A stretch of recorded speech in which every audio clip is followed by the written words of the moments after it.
Hello, listeners, and welcome to another episode of Subscription Scaled. I'm your host, Nick Frederick. With me today is Joe Spector, who is the founder and CEO of Dutch. Joe, welcome to the show. Thank you. Thanks for having me. Yeah. Glad to have you here today, and excited to jump in here and learn a little bit more. But why don't you tell us a little bit about your background and how you came to start Dutch? Sure. So I've been a startup entrepreneur for 15, 20 years now. You lose track. And I've been, hustling my way through. About 6 years ago, I started what is now HIMS, which is a telemedicine company, direct to consumer, focused on men. We ended up launching hers on the women's side. And I did a lot to get that business to where it is today, and a lot of learnings. And as the pandemic set in, I was one of the many folks who got a pandemic puppy and looked at the landscape of veterinary care and realized that things haven't really changed on that front. And I felt like I had the tools and the knowledge to create a business that simplified virtual care, made it more accessible, more affordable. And so that's how I started Dutch. But I think I've always been kind of the type of person who is going to just, kind of be the mechanic when it comes to startups. Just start and just keep moving forward. I've really enjoyed doing it. And now Dutch has been around for about a year and a half, connecting pet parents with vets virtually. Just on that point right there, what do you think it is about yourself or other entrepreneurs that just wants to identify the problem, figuring it out, kind of what are the pieces of the puzzle and put them all together? Like what interests you in that and keeps you moving forward? Something in the brain that's turned off. A normal fear of failure that you don't have. Yeah. I think I think it's definitely, and it's funny, before the show, we were talking about being a parent. I think, and now with my own kids, I really see that combo of nature and nurture. And on the one hand, I think I was born this way. I was born to run into the fire and wanting to disrupt authority. I think I've been like that since I was 5 years old, that I recall. And at the same time, I think I've had many experiences in my life. I'm a refugee from the former Soviet Union. So I've had experiences where I lived in a world where everything was taken away and we had nothing. So that fear of failure isn't as present in me because I've kind of been to the bottom. And So now it's like, it's all upside. Yeah. Interesting. That could go one of a couple of different directions, though. Once you've built yourself up to a certain point, of success, however you define that, you may be adverse to losing it, right? So what do you think it is about you that makes you just want to go after, or to use your words, run into the next fire? I think that it's also realizing life is short and you want to make an impact. And the only way to really make an impact is to roll the dice and take big risks. Having said that, of course, I'm not running into any fire, any building that's burning. Yeah. I think you learn calculated risk and how to minimize risk and things you're good at, things you're not good at. But I think that, I started my career before being an entrepreneur as an investment banker. And that is the ultimate, because it's essentially, and that's kind of all I knew at the time, it's a safe job, pays well, but there's going to be a pretty massive limit to the impact you can make in a steady job like that. So I think if you have realizing that if you want to change an industry, change behavior, you have to draw outside the lines and take big risks. Well, let's go back to when you started Dutch, right? You said a year and a half ago. So right there in the throes of the pandemic, right? I'm sure this is a business you wish was established before all of that happened, since nobody wanted to go to the vet there for a period of time. But what was it about that time period and what was happening?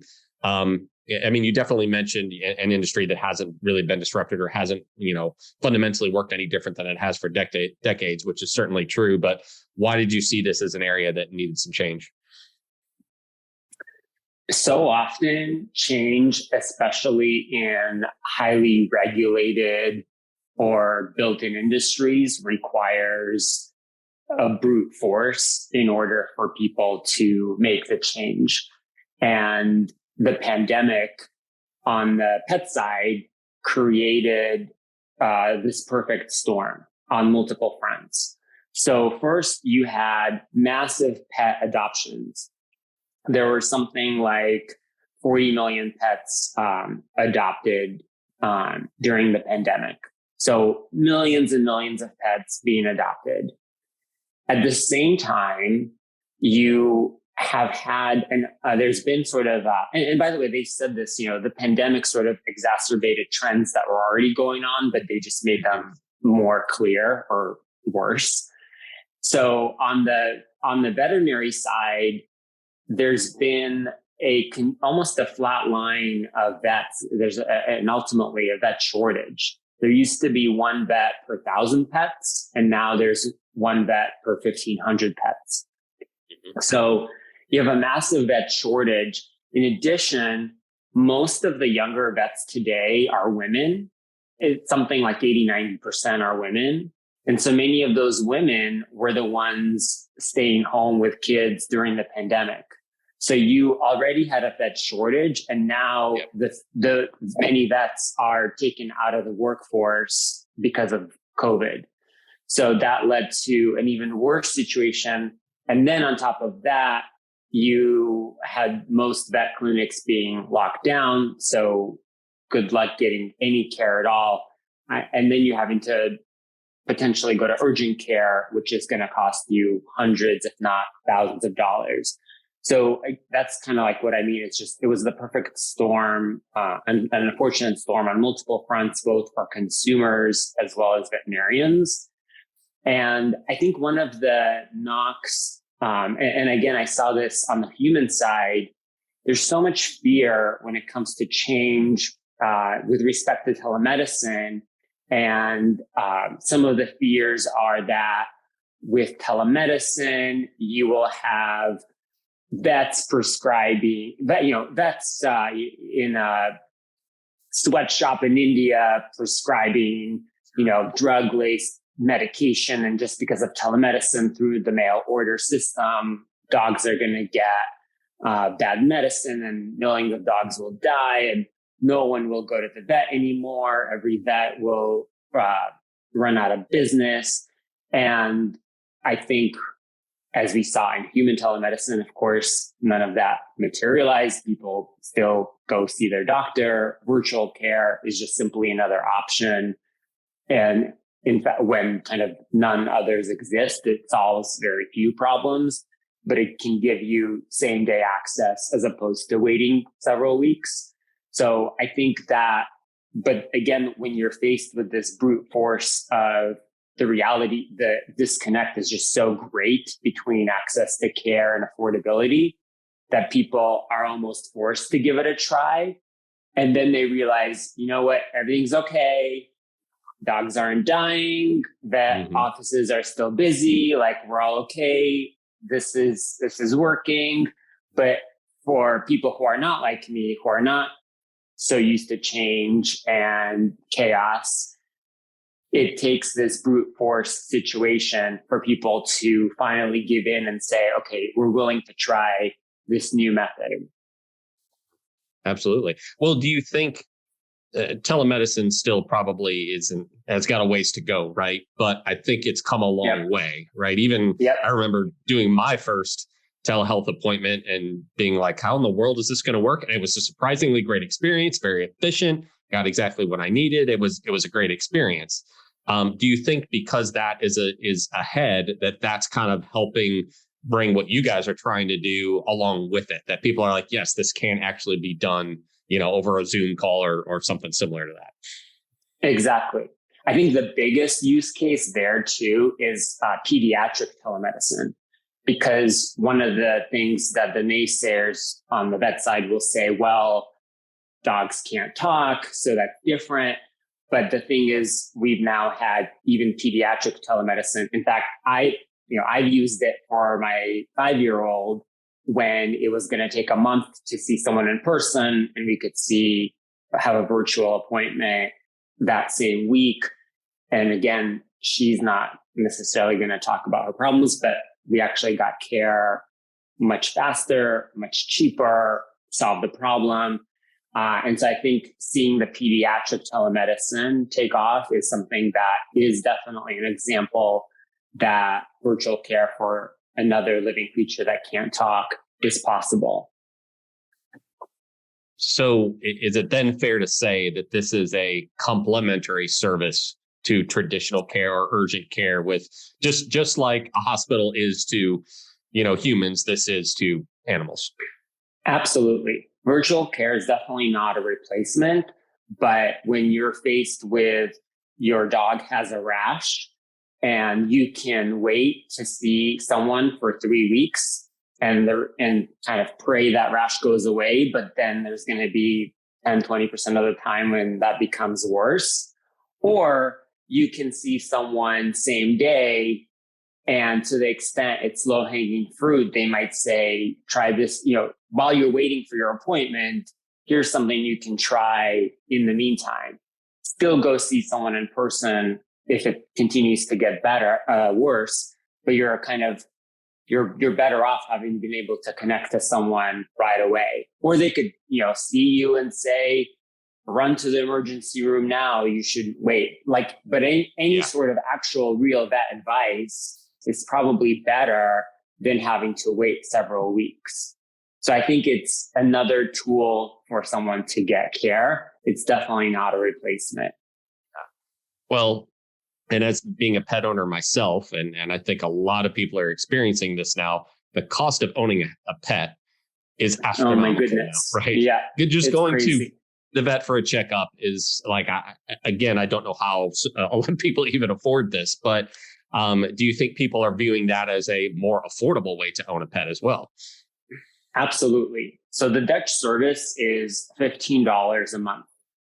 It's incredible value. We only use 100% veterinarians. So you're not talking to a vet technician. You're talking to an actual vet licensed in your state that you live. And that veterinarian is available oftentimes within the hour to have a virtual video call with your vet.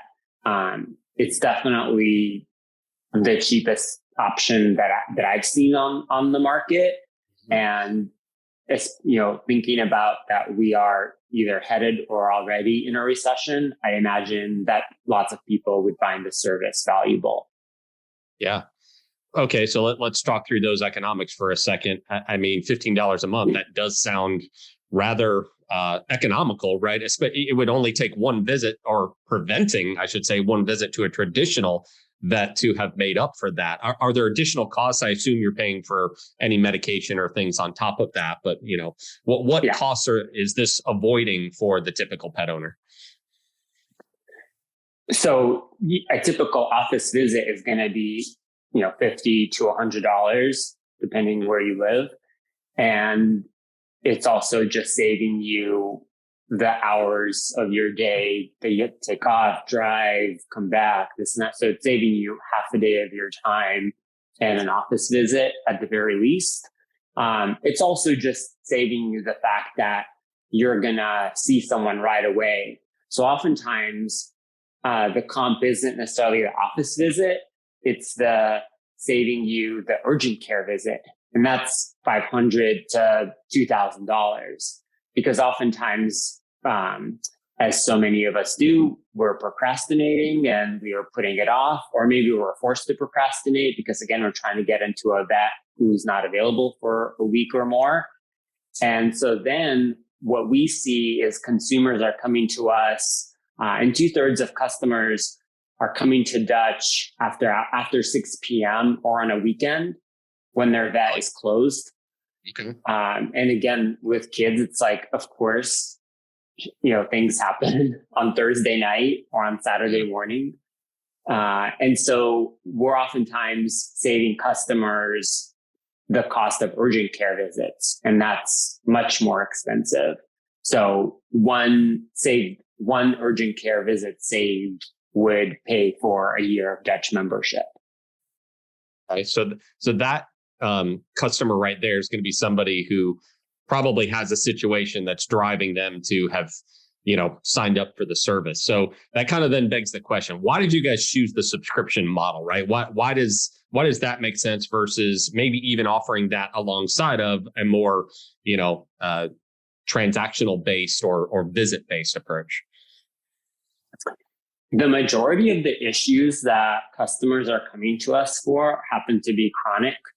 So it's things like anxiety, which happens a lot to shelter animals. And frankly, most dogs have some form of anxiety.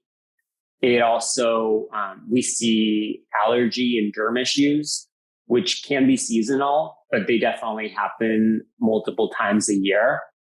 And the other unique thing with Dutch is we've also invested on the back end into our own digital record system. So this is making a consumer grade digital record tool, like an account of what's actually going on with your animal. And so we wanted those tools to not be one time. And frankly, if you're having to choose to pay $75 every month or every other month that you're going to the vet for anxiety, for allergy, this is a far more efficient relationship that we would establish through a subscription service than creating a bunch of one-time relationships. So I think it goes back to wanting a longer term relationship, and therefore the subscription is a signal that facilitates that. Yeah, definitely. Do you see challenges though with, consumers signing up for a couple of months and then canceling, or what do you see in terms of, the average cycle that a customer stays with you? We do. So there's definitely a set of consumers who sign up because we offer both. We offer monthly and annual plans. And we see consumers who are signing up for the annual plan, and we see consumers who are signing up for the monthly plan. And of course, if you just saved $1,000 from going to urgent care and you paid $25 for the monthly membership, like you've just found the best deal of your life. And you may think, I don't need to do this again, so you cancel. We definitely have some of those customers come back later, like I said, when the issue is back or they're here to see us again. I think for us, the lesson learned is it's Dutch as a company, like you said, we're invested in creating a sort of like a 360 long-term relationship with our customers. So to me, when I see the monthly member churn, it's more of a message. I haven't created the value for them to be here a year. And so I would say as we're going to be announcing a number of partnerships that make it this 360 experience. So it's going to be things like launching insurance, which helps to protect you throughout the year as part of a bundled plan. It's going to be launching wellness plans. It's going to be launching partnerships with brick and mortar. And again, in our world where we can pass our digital records seamlessly through an API, that becomes very lucrative for someone to hang on to that digital record.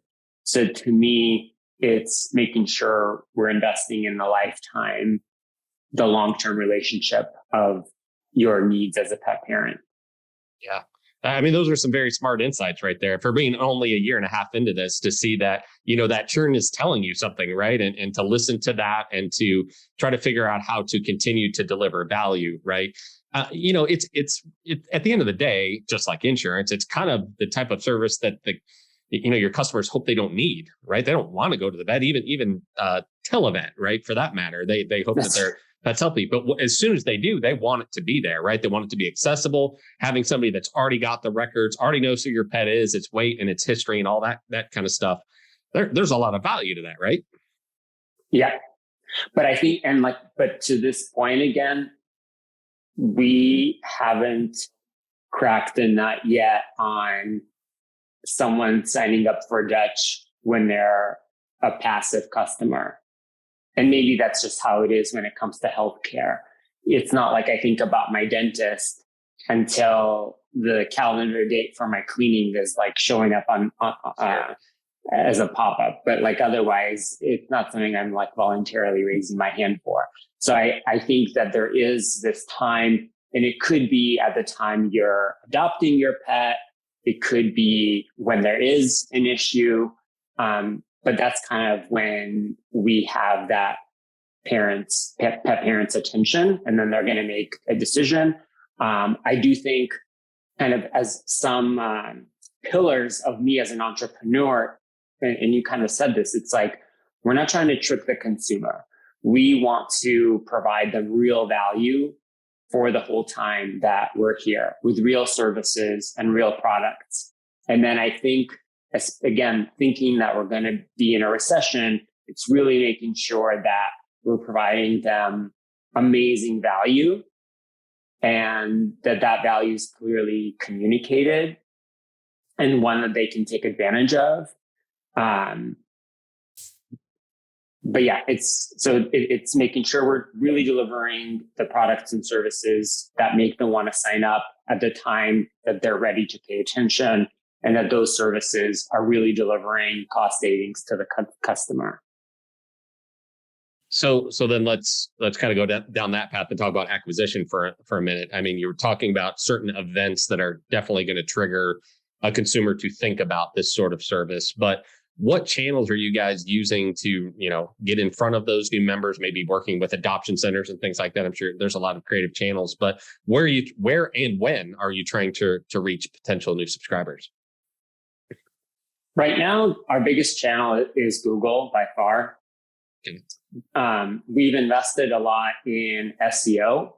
And so we have hundreds of articles that are ranked on the first page, several in the top 3 results, because again, there's just so many issues that are happening to animals that people are searching for. So investing in SEO has been a big pillar.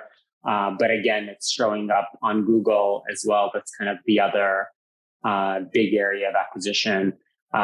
We've started to use Facebook and Instagram more for retargeting. And other than that, like you mentioned, there's definitely a couple other channels that are interesting, but the biggest ones I would say are Google and SEO. Okay. So with Google, you're really relying on content there, right? So that when those search words are going in, they're saying, "What's wrong with my pet? Why does he have this rash?" Then you're got an article showing up there on the first page. So are you doing any paid search there, or are you really relying on content to drive? No. So paid, paid as well. And the thing that makes Dutch unique and different versus any of our competitors or kind of really anything that's out there is that we have 100% vets who, if appropriate, can actually write a prescription. Many other services may simply give advice, but it doesn't actually solve your problem, because at the end of the day, you still have to go to the vet. You're sort of back where you started. The key differentiator is actually solving or trying to solve that problem. And it may be, but of course, that you have to see someone in person. 25% of our vets are sending the pet parent to a brick and mortar clinic because it is not appropriate for telemedicine. But there are so many low-hanging fruit out there for a stopgap solution. Like I mentioned, okay, go see someone in 3 weeks, but here's something you can do for the weekend when your vet's closed. What are some of the challenges you guys are running into from a, delivering the service perspective? You're using licensed vets in the States. I know insurance and healthcare, even for animals, is a highly regulated environment. I was playing around on the website. I noticed Tennessee is apparently one of the states that won't allow you to do prescriptions over the phone. So, how are you guys working through that and kind of, not only working through that, but trying to get, consumers comfortable with the fact that, yes, we actually can provide a service over the phone or over the web? So many of these are battle scars that I had to go through HIMSS, and it's a very complicated business because we have to have the right vets in the right states available at the right time when there's consumer demand. We have to have the right messaging tools. Like I said, we invested in this whole back end digital record tool that's how vets communicate with pet parents. I think partially, by the way, this is why it's been so important to invest in brand, because as a consumer, if I saw a brand that looks cartoony or looks like it was made by kind of a young dude out of college, I wouldn't put a lot of faith and trust that their systems and medical setup is legit. So I think this is kind of us investing in beautiful photography, beautiful branding, is hopefully signaling that this is a buttoned up service that cares as much about how it operates as it does, that it does about branding. But yeah, it's a pretty complicated supply chain operational system to make sure that it's all working. I will say though, all of our calls are video calls. So you actually see the veterinarian who's talking to you. And I think, we do NPS scoring of every post-call summary, after every call that we track. But, and it's incredibly high. And generally speaking, you're so relieved to talk to a human being and not a robot over text or that you have to wait. So being able to actually see someone same day, I think people are so relieved. In fact, that's kind of the big brand word we have, is really, making sure that we can provide that relief, that customers are extremely delighted, that they can actually have a 20-minute conversation, show their animal. Another kind of plus for telemedicine is you didn't have to drag this poor soul in a crate or in your car, sit in a parking lot. You're in your home, the animal is comfortable. You can show the animal without having to drag them around, especially when they are sick. So I think, again, like as the pet owner, you feel good that you could do that. And you just had a very comforting, reassuring call with someone who knows what they're talking about. So I think that's certainly the biggest way that you communicate authority is through the knowledge of the veterinarian. And then actually all of our veterinarians are required to do post-call summaries. So then you kind of get, again, this digital record of the conversation of what's being suggested. So I think all those digital services, all that communication is part of helping the consumer feel like this is legitimate and this is something that that I should trust. And like I said, we do a lot of surveying to make sure that that's actually what the consumers are feeling. Yeah. Well, I would have to believe the biggest component of your supply chain is the veterinarians themselves, right? So what about, you guys bringing them on board? Why wouldn't they want to go work at a typical clinic? And then how is that, what's that experience like for them, right? And how are you nurturing them in a way to feel like they're part of your brand and your service? So we definitely invest. We have a whole team dedicated to veterinarians, from recruiting, onboarding, maintaining, and continuous communication. Mm-hmm. We have a clinical director who basically is available, certainly one-on-one. We also have specialists. So these are the specialists in behavior issues and allergy issues and internal medicine issues, who've created a lot of protocols and content to help veterinarians. And we have almost 100 vets on our platform. So there's definitely a community of vets.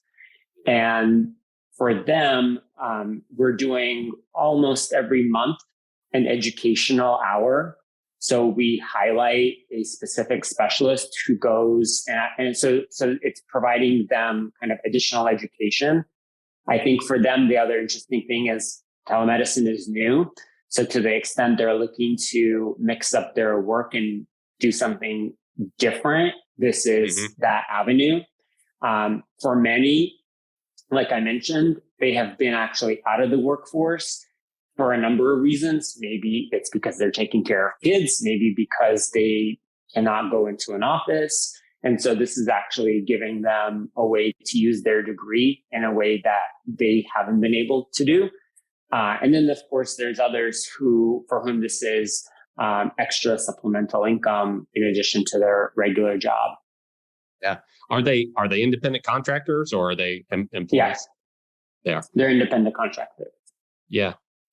When you said the statistic that the vast majority of those coming out of veterinary school now are women, right? And, they're going to get older. They're going to want to have families. And so many of them, for their own personal reasons, just don't want to go into an office anymore. I got to think this is a very attractive alternative to their traditional setup, right? Oh, yeah. It's amazing. And it pays far more than the traditional setup. The average vet, according to Bureau of Labor Statistics, makes $50 an hour. Okay. And with Dutch, they're making $80 per hour. Wow, that's amazing. That's very attractive, I'm sure, to many of them. Yep. What's next for you guys? I mean, you mentioned some partnerships and some different ways to continue to deliver value, across the platform, reduce churn and kind of continue to increase lifetime value. And any other things that you want to touch on? I think so. The things I'm really excited about are additional ways that we're going to almost pad our insurance with additional value.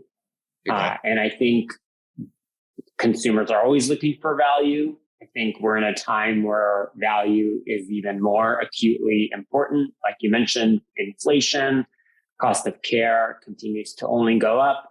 So this is a chance for people to save money. So I'm excited about thinking about different parts of your pet journey, whether it's insurance, getting vaccinations, or wellness, wellness plans being taken care of, but really thinking of a year at least, of your pet's life and finding pockets to save money during that year. Yeah. Could there be an opportunity to, there is care, no doubt, that is going to at some point require, them going there, whether maybe that's for a vaccination or going to a physical clinic. Is that an opportunity for you guys to kind of work alongside somebody so that when you are saying, oh, now it's time to go, you're going to have to go in, there's actually some place to send them? Yes. This is like you putting on your business development hat. It just naturally seems to make sense. So, yeah. Definitely. Yeah. I think there are some really natural offline brick and mortar partnerships just specifically for that reason. And that's, again, I think to the folks who are saying telemedicine will get rid of brick and mortar, I actually think we can be that front door that brings in more customers. Sure. And there's completely a supernatural relationship between us, a digital clinic, and a brick and mortar. Cool. Well, Joe, this has been a very interesting conversation. I mean, this is absolutely, one of those areas where, to your point, there just hasn't been a lot of change that's happened here, and it's certainly ripe for it. And with consumers just getting more used to the telemedicine concept, this is just a natural extension of that. If anybody wants to learn more or has questions about maybe some of the things we talked about today, where should they go? Vetch.com. Okay. And they can always email me personally, joe@vetch.com. If any vets, we're always looking for more vets to work on our platform also. Awesome. Well, Joe, thanks so much for the time today. Really enjoyed the conversation, and best of luck to you guys. Thank you.